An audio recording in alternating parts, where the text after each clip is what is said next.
안녕하세요. 오늘은 좀 특별한 인물을 만나보려고 하는데요. 16세기 말, 영국 청교도 신학의 아버지라고 불리죠. 윌리엄 퍼킨스. 네, 바로 윌리엄 퍼킨스의 시선으로 예수님의 산상수훈을 아주 깊이 한번 파고 들어보려고 합니다. 신학을 공부하는 당신에게는 아주 익숙한 이름일 텐데요.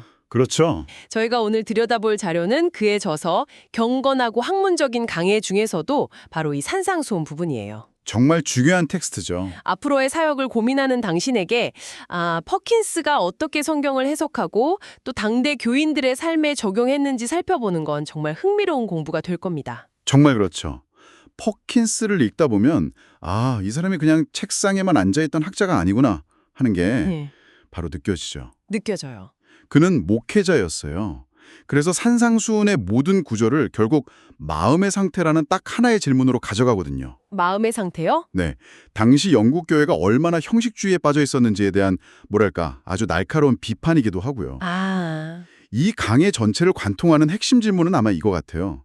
당신의 의는 겉모습뿐인 바리새인의 의인가? 아니면 마음 깊은 곳에서 시작되는 그리스도인의 의인가? 바로 그 지점이네요. 그래서 오늘 저희는 퍼킨스의 강해를 따라서 세 가지 핵심 주제를 좀 파헤쳐 보려고 합니다. 네, 첫째, 진정한 복이란 대체 무엇인지 그 본질을 들여다볼 거고요. 둘째는 율법, 율법을 어떻게 이해해야 하는지. 중요하죠. 그리고 마지막으로 어쩌면 가장 중요할 수 있는 부분인데 일상 속에서 경건을 어떻게 실천할 수 있는지에 대한 퍼킨스 구체적인 조언들을 살펴보겠습니다. 좋습니다. 그럼 첫 번째 주제, 팔복으로 바로 들어가 보죠. 네, 퍼킨스는 심령이 가난한 자는 복이 있나니 이 첫 구절에서 인간의 모든 행복이 시작된다고 단언해요. 맞아요. 그가 말하는 하나님의 나라는 그냥 먹고 마시는 문제가 아니라 의와 평강과 희락이라고 설명하는데 이게 좀 추상적으로 들릴 수도 있거든요. 구체적으로 어떤 상태를 말하는 걸까요? 퍼킨스는 이걸 아주 구체적인 그림으로 그려줍니다. 아, 그래요? 하나님의 영이 내 마음을 다스리기 시작할 때, 그러니까 하나님 나라가 내 안에 임할 때 세 가지 놀라운 일이 일어난다고 설명하죠. 세 가지요. 네, 첫째, 의롭게 되어 바로 칭의죠. 하나님 앞에서 법적으로 옳다고 선함받는 상태가 되는 거예요. 칭의. 둘째는 하나님과 화평을 누리게 되는데 이건 그냥 마음이 편안한 수준이 아니고요. 모든 이해를 뛰어넘는 양심의 평안을 의미해요. 그리고 셋째, 성령 안에서 말로 표현할 수 없는 기쁨. 세상이 주는 것과는 비교할 수 없는 깊은 위로를 얻게 된다는 거죠. 의와 평강과 희락. 네, 이 세 가지가 합쳐진 상태가 바로 퍼킨스가 말하는 행복한 사람의 모습인 거예요. 그 행복을 더 선명하게 보여주기 위해서 퍼킨스가 사용한 대조가 정말 인상적이었어요. 가룟유다 말씀이시죠? 네, 바로 가룟유다의 그 비참한 최후를 끌어오잖아요. 그렇죠. 유다의 삶은 그 행복의 정반대를 아주 극명하게 보여주니까요. 그는 불의하게 스승을 팔았고 그 결과 양심은 끔찍한 죄책감에 시달렸고 결국 완전한 절망 속에서 죽음을 맞이했죠. 네, 퍼킨스는 이 예시를 통해 이런 질문을 던지는 거예요. 악한 양심이 주는 고통이 이토록 지옥 같다면 선한 양심이 주는 평화와 기쁨은 얼마나 천국과 같겠는가. 와, 여기서 한 걸음 더 나아가서 천국을 두 개의 문이 있는 성에 비유하는데요. 두 개의 문이요? 네, 이 땅에서 은혜의 상태로 들어가는 것이 첫 번째 문이고 죽음을 통해 영광의 상태로 들어가는 것이 두 번째 문이라는 거예요. 아, 네. 그러니까. 다시 말해 심령이 가난한 자는 이미 첫 번째 문을 통과해서 천국을 살고 있는 사람이라는 거죠. 와, 그 비유는 정말 생각을 많이 하게 만드네요. 이미 천국의 문 하나를 통과했다는 거니까요. 그렇죠. 그럼 다음 복으로 넘어가서 애통하는 자에 대한 해석을 좀 볼게요.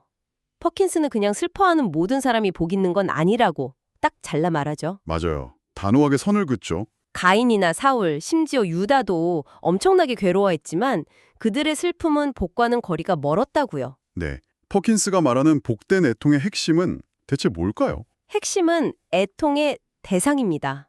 무엇 때문에 우는가 하는 거죠. 대상? 퍼킨스는 복된 애통이란 세상의 온갖 끔찍한 고난 속에서도 예를 들어 극심한 가난이나 죽음의 고통, 심지어는 눈앞에서 적에게 가족이 살해당하는 상상조차 하기 힘든 상황에서도요. 네. 다른 무엇보다 자신의 죄를 가장 슬퍼하는 것이라고 강조해요. 와, 정말 강렬한 주장이네요. 그렇죠.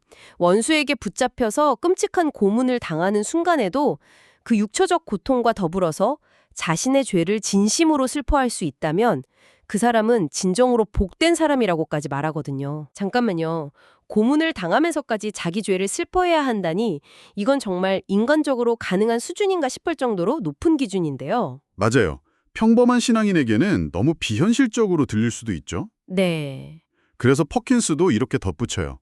우리가 평안할 때는 이 원리가 얼마나 중요한지 잘 모른다고요. 아, 하지만 이 원리는 고난의 날에 우리 영혼을 절망으로부터 건져내는 가장 강력한 힘이 된다는 거예요. 그렇군요. 그래서 평화를 누리는 지금 모든 슬픔을 경건한 죄의 슬픔으로 물들이는 법을 배워야 한다고 역설하죠. 이건 목회자로서 성도들을 어떻게 준비시킬 것인가에 대한 깊은 통찰을 주는 부분이에요. 그렇군요. 결국 모든 것을 마음의 상태로 연결하는 퍼킨스의 시각이 여기서도 드러나네요. 네, 맞습니다. 이 내면의 상태에 대한 강조가 이제 우리가 살펴볼 율법에 대한 이해로 자연스럽게 연결되는 것 같아요. 퍼킨스는 율법의 불변성을 강조하면서 이게 우리에게 위로가 되기도 하지만 동시에 절망의 이유가 된다고 설명하잖아요. 이 양면적인 설명이 아주 중요해 보여요. 네, 퍼킨스의 논리는 아주 명료합니다. 첫째, 율법의 불변성은 우리에게 위로를 줘요. 위로요? 네, 왜냐하면 하나님의 말씀은 한 점, 한 획도 변하지 않으니까 그분이 하신 약속 역시 반드시 성취될 거라는 확신을 주기 때문이죠. 아, 약속의 성취에 대한 확신. 하지만 바로 그 불변성 때문에 우리는 절망에 이르게 돼요. 율법을 온전히 지킨다는 건 모든 계명을 단 하나도 빠짐없이 생각과 마음까지 완벽하게 지켜야 한다는 뜻이잖아요. 그렇죠. 타락한 인간으로서는 불가능한 일이죠. 오직 그리스도만이 그 일을 해내셨고요. 그래서 우리의 구원은 내 행위가 아니라 율법을 완벽하게 이루신 그리스도의 의를 덧입는 것, 즉 이신칭의 교리로 귀결될 수밖에 없다는 거군요. 바로 그겁니다. 이 지점에서 퍼킨스는 당시 사람들의 신앙 행태, 즉 그가 말하는 바리새인의 의를 아주 신랄하게 비판하기 시작하죠. 맞아요. 당시 사람들은 겉으로 예배에 잘 참석하고 살인이라 도둑질처럼 눈에 띄는 큰 죄만 안 지으면 자기는 꽤 괜찮은 신앙인이라고 생각했던 것 같아요. 퍼킨스는 이런 태도를 바리새인의 교만하고 어리석은 생각이라고 지적하면서 그 속이 빈 마음의 특징들을 아주 날카롭게 묘사해요. 예를 들면 어떤 것들이 있을까요? 몸은 예배당에 앉아있지만 마음은 세상 일에 가 있고 안식일의 일은 안 하지만 마음으로 안식을 거룩하게 지키지는 않는 그런 모습들이죠. 그가 드는 예시들이 400년 전 이야기인데도 오늘 우리 모습 같아서 좀 뜨끔해요. 아, 그러시죠? 네. 겉으로 살인은 안 하지만 마음속으로는 미움과 다툼을 품고 대놓고 도둑질은 안 하지만 거짓저울이나 교묘한 말로 이웃을 속이는 건 아무렇지 않게 여기는 모습들이요. 바로 그 점을 파고드는 거예요. 포킨스는 다윗이 시편에서 내가 주의 모든 계명들을 존중하여 싸우니 라고 고백한 구절을 인용합니다. 아, 모든 계명들? 네. 참된 순종의 증거는 모든 계명을 똑같이 존중하는 마음에 있다고 강조해요. 단 하나의 계명이라도 은의도적으로 가볍게 여기는 건 사실상 율법 전체를 주신 하나님을 멸시하는 것과 같다는 아주 무서운 지적이죠. 와, 무섭네요, 정말. 결국 율법 앞에서 우리는 모두 파산 선고를 받을 수밖에 없다는 결론에 이르게 만드는 거예요. 자, 이렇게 퍼킨스는 외적인 의를 철저히 무너뜨린 후에 그럼 진정한 경건은 어떻게 삶으로 살아낼 수 있는지 구체적인 지침들을 제시해요. 네. 이 부분이 신학생인 당신에게는 실제적인 목회적 지혜를 줄 수 있을 텐데요. 먼저 기도에 대한 이야기부터 해보죠.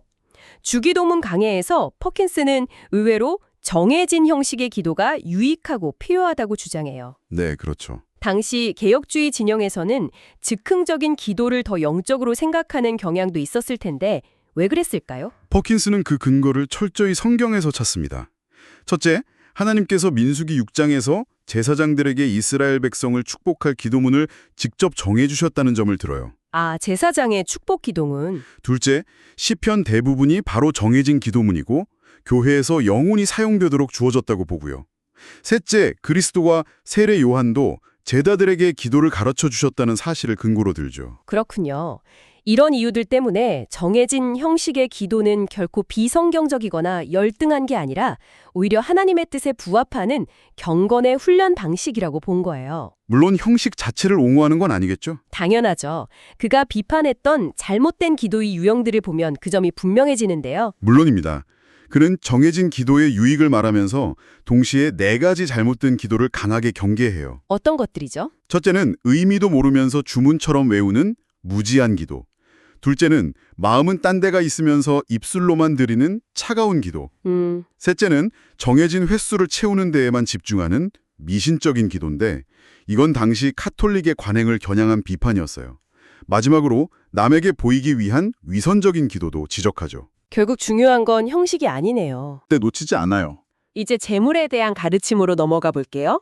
하나님과 재물을 겸하여 섬길 수 없다는 구절에 대한 퍼킨스의 해석이 정말 급진적이에요. 네, 아주 그렇죠. 그는 단순히 부자인 게 문제가 아니라 부자가 되려고 애쓰는 것 그 자체가 하나님을 부인하는 행위라고 말하거든요. 맞아요. 이건 현대 자본주의 사회를 사는 우리에게는 정말 도전적인 말인데 왜 그렇게까지 생각했을까요? 포킨스는 마음의 주인이 누구인지 그 중심을 꿰뚫어 보는 거죠. 마음의 주인이요? 네, 사람이 나는 부자가 되겠다고 결심하는 그 순간 그 마음은 이미 재물, 즉 만몬의 종이 되어버린다고 단언해요.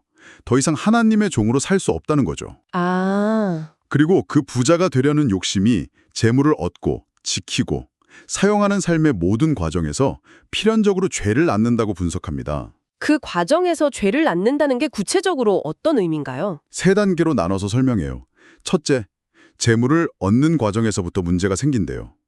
부자가 되기 위해 거짓말, 사기, 안식일을 어기는 일 같은 죄들을 서슴지 하게 된다는 거죠. 둘째, 재물을 지키는 과정에서 진리보다 재물을 택하게 돼요. 신앙 때문에 손해볼 상황이 닥치면 진리를 버리고 재물을 지키는 쪽을 택하게 될 거라는 거예요. 현실적인 지적이네요. 그리고 셋째, 재물을 사용하는 과정에서 자비를 실천하는 데 인색해진다고 봐요. 문에서 굶주리는 가난한 이웃을 보고도 마음이 다치게 된다는 거죠. 와. 그래서 퍼킨스에게 부자가 되겠다는 결심은 단순히 돈을 많이 벌고 싶다는 소망이 아니라 하나님을 등지는 배교 행위의 시작점인 거예요. 버킨스의 주장이 현대사회의 자기계발 논리와는 완전히 정반대에 서 있네요. 네, 그렇죠. 단순히 부를 경계하라는 수준이 아니라 부를 추구하려는 그 마음의 동기 자체를 문제 삼으니까요. 맞습니다. 자, 이제 마지막으로 미래의 목회자로서 당신에게 가장 실제적인 도구가 될 수 있는 거짓 선지자 분별법을 다뤄보죠. 네, 아주 중요한 주제죠. 퍼킨스는 거짓 선지자를 그들의 열매로 알 수 있다고 하면서 아주 구체적인 3가지 기준을 제시합니다. 네, 퍼킨스가 제시한 3가지 열매, 즉 분별의 기준은 오늘날에도 정말 유용해요. 첫째는 삶, life예요. 삶이요? 겉으로는 양의 옷을 입고 경건해 보이지만 그 속은 탐욕스러운 일이 같은지, 즉 위선적인 삶을 사는지를 봐야 한다는 거죠. 그리고 두 번째는요? 둘째는 교리, doctrine인데 퍼킨스는 이게 가장 중요한 기준이라고 봤어요. 성경의 건전한 교리, 특히 그리스도의 신성과 인성, 구원자로서의 유일성과 같은 복음의 핵심 진리를 교묘하게 뒤엎는 가르침을 전하는지를 살펴야 해요. 삶과 교리, 마지막 3번째 기준은 뭔가요? 3번째 기준은 그들의 사역의 목표, aim입니다. 목표. 네, 그 모든 가르침과 활동이 궁극적으로 하나님의 영광을 향하고 있는가, 아니면 자기 자신의 명예나 부, 인기 같은 땅의 것을 구하고 있는가를 봐야 한다는 거죠. 퍼킨스는 이 3가지 기준을 가지고 당시 로마 카톨릭의 교리들, 예를 들어 성인에게 기도하는 것이나 형상을 숭배하는 것, 행위 구원을 가르치는 것들이 어떻게 성경의 진리를 왜곡하는지 조목조목 비판했어요. 이 기준들은 정말 시대를 초월하네요. 우리가 접하는 수많은 가르침들을 분별하는 강력한 도구가 될 수 있겠어요. 네, 그렇습니다. 오늘 나눈 이야기들을 종합해보면 윌리엄 퍼킨스의 산상수훈 강해는 결국 외적인 종교 행위와 내면의 진실한 믿음 사이의 끊임없는 싸움에 대한 이야기였네요. 네, 맞아요. 그는 계속해서 우리 마음에 질문을 던지는 것 같아요. 당신의 신앙은 바리새인처럼 겉모습에 머물러 있는가? 아니면 그리스도께서 가르치신 대로 마음 가장 깊은 곳에서부터 시작되고 있는가? 맞아요. 그의 가르침이 오늘 신학생과 목회자에게 주는 도전은 바로 그거예요. 행위 자체보다 그 행위를 낳는 마음의 동기를 보라고 끊임없이 요구하죠. 아, 우리가 하는 모든 사역과 신앙생활이 결국 하나님 앞에서 어떤 마음으로 드려지고 있는지 스스로 성찰하게 만들어요. 퍼키스의 시대처럼 오늘날에도 교회 안에서 외적인 성공이나 성장, 눈에 보이는 성과가 중요하게 여겨지는 경향이 있잖아요. 그렇죠. 그의 경고는 400년이 지난 지금도 여전히, 아니 어쩌면 더욱 절실하게 유효한 것 같아요. 퍼킨스는 우리의 가장 선한 행위조차 죄로 오염되어 있고 우리의 완전한 의의는 오직 그리스도에게서만 강조했어요. 네. 자, 그렇다면 이제 당신에게 질문을 던져봅니다. 앞으로 당신이 섬기게 될 사역 현장에서 퍼킨스가 그토록 경고했던 기만적인 외적 경건의 유혹을 어떻게 이겨낼 수 있을까요? 그리고 당신 자신과 당신이 돌볼 성도들 안에 이처럼 철저한 내적 정직함을 어떻게 구체적으로 가꿔 나갈 수 있을까요? 오늘 이 깊이 있는 탐구가 그 질문에 대한 당신만의 답을 찾아가는데 작은 도움이 되었기를 바랍니다.